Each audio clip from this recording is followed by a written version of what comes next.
বলবেন পুরস্কার নাও, পুরস্কার। পুরস্কার কি? তোমার সব গুনাহ মাফ করে দিলাম, আর তোমার জন্য জান্নাত বরাদ্দ করে দিলাম। সেই বৈশিষ্ট্যগুলো অর্জন করতে পারলে, 6টা বৈশিষ্ট্য অর্জন করতে পারলে এই দুটি নিয়ামত পাওয়া যাবে ইনশাআল্লাহ।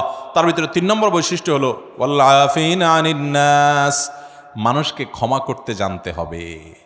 এটার জন্য একটা বড় কলিজা লাগে, এটার জন্য একটা বড় কলিজা লাগে। ছোট লোকরা এটা পারে না ভাই, ছোট মনের মানুষ, ছোট কলিজার মানুষ এটা পারে না।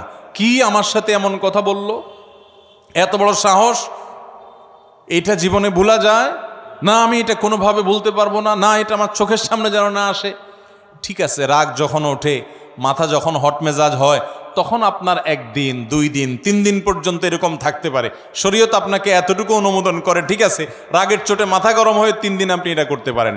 মাগার 3 দিনের জায়গায় 3 মাস হয়ে যাবে, 3 বছর হয়ে যাবে, আপনার রাগ একটু নিয়ন্ত্রণ হবে না।